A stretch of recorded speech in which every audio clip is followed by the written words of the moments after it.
여러분 안녕하십니까. 7월 10일 새벽이 됐습니다. 전책입니다. 이 개인적인 일로 어제 방송을 하지 못했습니다.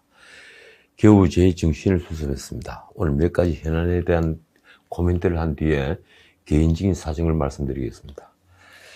대선은 이제 8개월도 남지 않았습니다. 그런데 지켜보는 사람은 속이 탑니다. 누가 뭐래도 현재 바문의 대표주자는 윤석열이죠. 그가 국민의힘에 들어가 대선 후보가 되든 바깥에서 독자 세력을 모아 야권 단일 후보가 되든 문 정부의 폭정에 지친 대중은 그에게 기대하고 있습니다. 그가 박근혜 정부를 무너뜨린 촛불 시위에 동력을 제공했던 박영수 특검의 수사팀장과 그 뒤에 중앙지검장으로 양성되신 대법원장과 전직 국정원장들을 비롯한 과거의 보수 정권의 주축을 모두 감옥에 보낸 사람임에도 단지 반문이라는 이유로 차기 주자 1위를 유지했던 것입니다. 적의 적은 동지인 것인가요? 그는 지금 보수 진보를 넘나드는 광폭 행보를 보이고 있습니다. 사흘 전엔 카이스트에서 원자력 공학을 전공하는 학생들을 만난 뒤에 스타트업 대표들과 간담회를 가졌습니다. 아직 구체적인 정책을 드러낸 건 없지만 청년 창업가들을 만나서 기업하기 좋은 환경을 만들겠다는 약속을 했습니다. 마음껏 뛸 수 있게 좋은 신발을 신겨드리고 이 불필요한 모래주머니가 있다면 제거해드리겠다. 솔직히 그 말 대신에 기업하기 좋은 환경에 대한 구체적인 정책을 2개라도 내놓았으면 좋았을 걸 그랬습니다. 예컨대 법인세를 낮추고 상속세율도 낮추겠다는 정책이나 적어도 벤처기업이나 R&D 직역에 주 52시간제는 적용하지 않겠다는 정책 말입니다. 기업가를 만나 탈규제를 약속하지 못하고 이 노조를 만나서 노동계획만이 일자리를 만든다는 것을 설득하지 못한다면 저는 그가 아무리 반문이라도 믿지 않겠습니다. 언론은 그 간담회 기사에서 이 까마득한 과거 1974년 이 민성항인 사건으로 투옥됐던 민주화운동가 출신 고영하 한국엔젤투자협회장 참석을 주목했습니다. 윤석열이 진보진영 인사를 만나며 외인을 확장하려는 시도로 본 것입니다. 그도 그럴 것이 윤석열은 대전에서는 민노당 출신인 노동운동가 주대환 씨를 만났습니다. 그런데 과연 그런다고 외인이 넓어질까요? 그러고 보니 내년 대선 가상 양자 대결에서 이재명이 윤석열을 오차범위 밖에서 앞선다는 여론조사 결과가 8일 나왔습니다. 이낙연 윤석열 대결은 동률을 기록했습니다. 엠브리엠 퍼블릭, 코리아 리서치 등 4개의 여론조사 기관이 7월 5일부터 7일까지 이 조사 결과는 양자 가상 대결에서 이재명 43%, 윤석열 33%로서 이재명이 10%포인트 앞섰습니다. 놀라운 것은 이재명이 20대부터 50대까지는 앞서고 그리고 60대 이상은 윤석열이 앞섰다는 게 사실입니다. 윤석열은 과거 보수층의 지지에 기대고 있다는 결과로 보입니다. 사흘 전 조선일보 양상훈 칼럼 제목이 이렇습니다. 이 쳐다보니 걱정부터 드는 대선 주자들. 이 칼럼에는 이런 구절이 있습니다. 한국에서는 큰 선거에 당선되는데 찢어지게 가난했으면 유리하다. 사람들을 감동시킬 미담도 위력을 발휘한다. 어렵게 고시 합격하거나 굴곡진 인생 끝에 성공했다는 스토리가 TV 드라마가 아니라 정치에도 잘 통한다. 그러니까 지식과 균형 감각, 정직함이나 용기, 결단력 같은 통치자의 자질보다 감성을 자극하는 것이 선거 승리의 요인이 된다는 것입니다. 그래서 내린 결론은 이렇습니다. 인생 역경과 미담은 사회와 후세의 교훈이 될 수 있지만 국정 책임자가 마주할 복잡한 현실에선 별 도움이 되지 못한다. 그런데 양주필은 우리가 이성보다는 감성이 선거를 지배한다고 썼는데 그건 현대 대중민주주의가 정치 혐오로 좌초하면서 나온 전 세계적 현상입니다. 지난 미국 대선은 양진영 감성 대결의 현장을 전 세계에 적나라하게 보여주었습니다. 우리 역시 8개월 남은 대선이 감성의 대결로 치달을 가능성이 매우 높은 것입니다. 그래서인지 후보들에 대한 네거티브 전략은 벌써부터 선거판 전체를 한 치 앞도 보이지 않는 안개 전국으로 만들어버렸습니다. 다시 양상훈 칼럼 내용이 이렇습니다. 어느 주자의 아내와 장모 얘기가 장안의 화제이더니 다른 주자의 바지 이야기가 이를 덮고 새로운 화제로 올랐다. 말하자면 윤석열은 아내 김건희 씨를 둘러싼 여러 루머가 확산되고 장모 최 씨가 법정 구속되면서 처가 리스크가 실제 현실화되고 있다는 사실입니다. 바지 이야기는 이재명의 김부선 스캔들입니다. 내가 바지를 다시 내려야 하느냐 하는 희대의 반문은 선거판이 난장판이 될 것을 예감케 했습니다.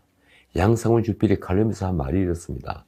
진실 여부에 앞서서 대통령 후보들을 둘러싼 통속적 소재들 앞에서 혀를 차게 된다. 그러면서 한국 대통령은 제왕적 권력을 휘두르는 자리인데 그 힘을 믿고 맡길 만한 사람은 이번만이 아니라 앞으로도 쉽게 나오지 않을 것 같다는 비관적 결말을 맺고 있습니다. 어쨌든 아직까지는 차기 주자 경쟁은 윤석열과 이재명 양강구도로 흐르고 있습니다. 그러나 이 구도가 어쩌면 깨질지도 모른다는 이 예감이 됩니다. 이재명은 친문 세력이 결집을 계속하면서 아성이 흔들리는 조짐이 보이고 있습니다. 이 송영길 대표의 대깨문 발언에다 다시 불거진 이재명의 도덕성 문제가 1년 가까이 유지해온 이재명 독주 체제를 흔들고 있는 것입니다. 여권만 보자면 리얼미터가 7월 6일과 7일 했던 여론조사는 이재명 31.4%, 이낙연 19.4%, 그리고 추미애는 뚝 떨어져서 7.6%, 정세균 6.0%입니다. 민주당 지지층 내에서는 이재명이 50.3%로 압도적 1위였지만 이낙연이 30.5%로서 많이 치고 올라갔습니다.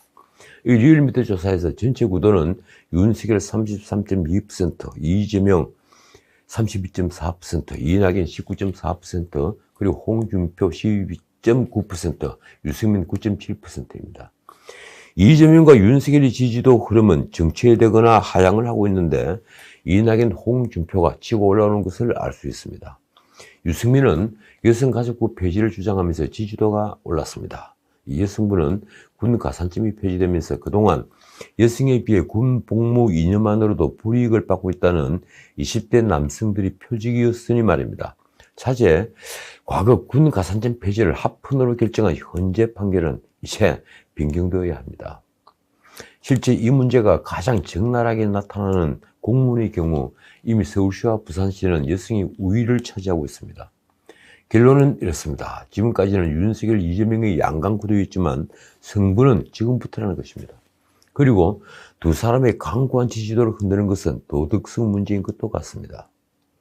거기에다 두 사람 모두 그 도덕성 문제를 적극적으로 해명하려 하지 않고 소극적으로 대처하는 것이 리스크를 키우고 있는 것도 같습니다.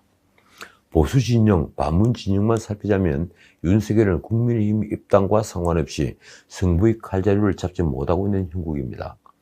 아직까지는 그가 보수 자유 진영을 뭉치게 하는 정책 승부를 보이지 못하는 게 가장 큰 이유라고 저는 생각합니다. 공정과 상식이라는 거대 담론만으로는 오랫동안 대중을 휘어잡지는 못합니다. 그래서 지금은 진보 진영을 넘나들면서 외연을 넓힐 때가 아니라 대중에게 감동을 안겨주는 정책들을 제시하면서 정파를 넘어 희망을 줘야 할 때라는 걸 윤석열은 알아야 합니다. 바꿔 말하면 그 역시 실기하고 있는 것입니다. 그런데 이 다음 선거 승패를 가를 또 하나의 변수가 터졌습니다. 이전에도 한번 말씀드렸죠. 바로 코로나 확진자가 폭증하면서 4차 대유행을 하는 것입니다. 이틀 전 언론은 일제히 이 문제를 일면 헤드라인으로 다뤘습니다. 조선일보는 이틀째 1200명, 이대로면 4민 모임 금지, 동아일보는 하루 2000명 갈 수도, 이대로는 4단계 셧다운, 중앙일보는 선거반 오금 해제, 신호가 700m 줄 세웠다. 한국경제는 69명 확진, 현대백화점 검사 대상만 10만 명, 매일경제는 무너진 방역 4민 모임 금지 초읽기입니다. 이번 확진자 폭증이 심각한 것이 논산훈련소와 학교, 백화점 등 집단 감염이 발생하고 있다는 겁니다. 그리고 증상이 잘 드러나지 않는 20, 30대 청년들의 감염이 많다는 사실입니다. 수도권 감염 39%가 변이 바이러스인 것도 사태의 심각성을 보여주고 있습니다.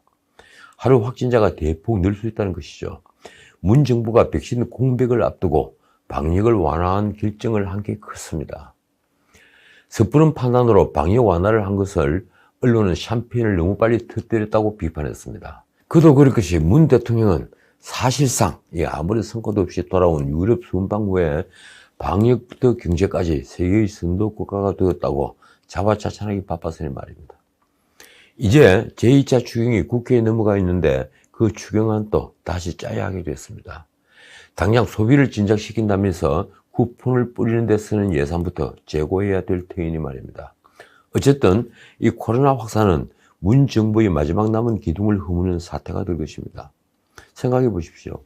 일자리 괴멸, 소득 축소, 소득 격차 확대, 집값 폭등, 세금 폭탄, 자영업자 소상공인 파산, 중산층 붕괴, 탈원전으로 인한 환경 파괴, 거론하기 숨이 찰 정도로 문 정부는 실정을 거듭했습니다. 총체적 실정입니다. 내로남불 후한무치로 일찍이 도덕성이 붕괴된 정권이 경제가 이렇게 폭망했는데도 살아남았다는 것은 역설적으로 코로나 사태가 그 붕괴를 막았던 것입니다.